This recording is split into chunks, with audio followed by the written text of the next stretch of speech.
I wrote this book because I realized that my own personal wake-up call when I collapsed from exhaustion and burnout in April 2007 was also reflected in our culture, that millions of people are burnt out.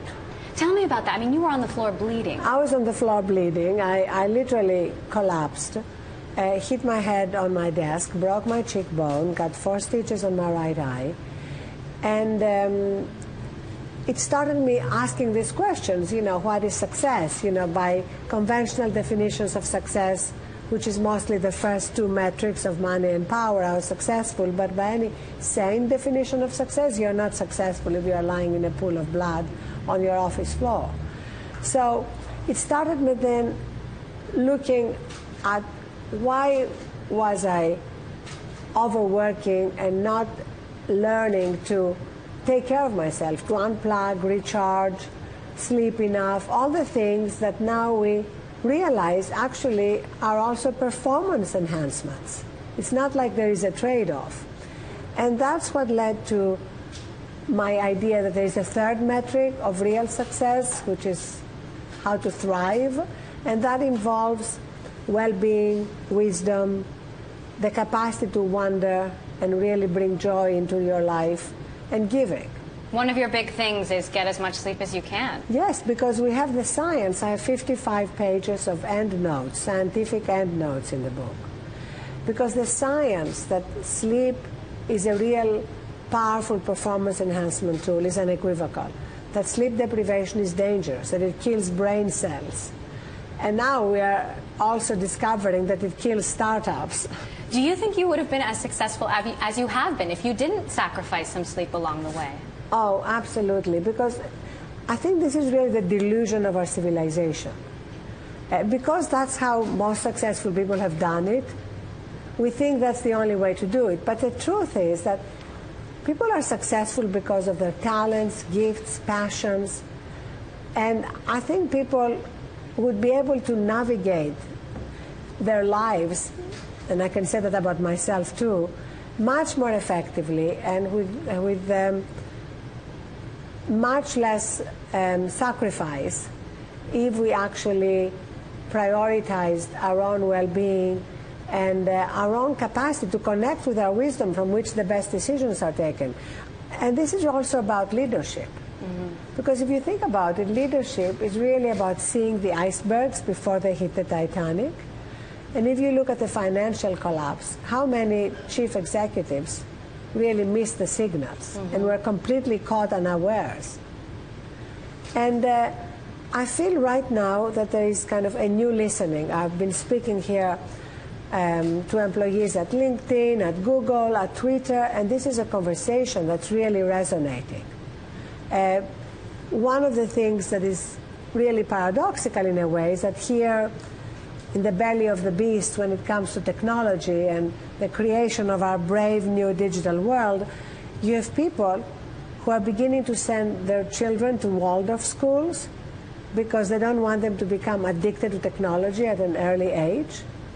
You have people who are learning to unplug and recharge.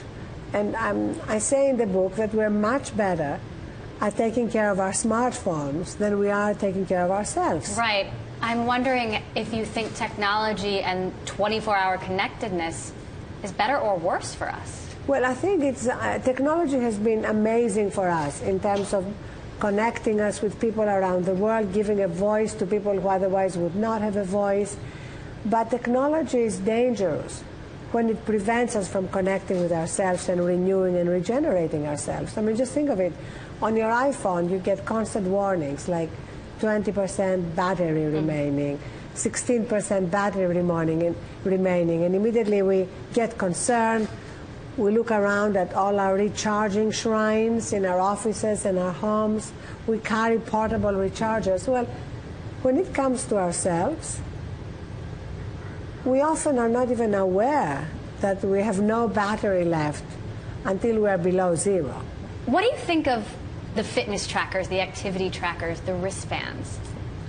I think it's great. I mean, I love all these empowerment tools because it helps us take charge of our own health.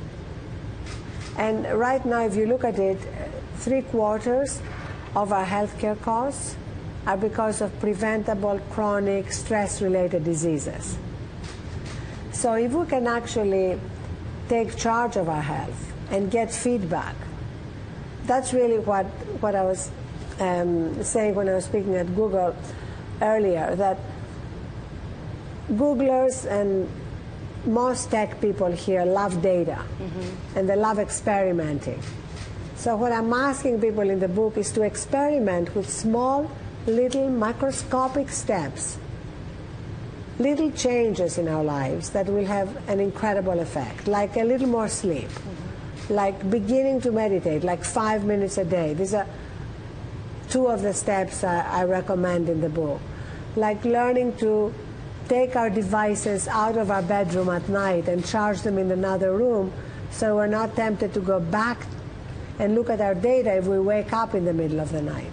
I wonder if all this data, though, can drive us crazy. You know, I know some people who gave up their wristband, their fitness wristbands, because it was too much. Right. Well, that's where we all need to make individual decisions. There's no question that we may be swimming in data and starving for wisdom. You know, data is not wisdom. And I think in order for us to tap into our wisdom, we need to have more silence, more stillness, more pauses in our lives.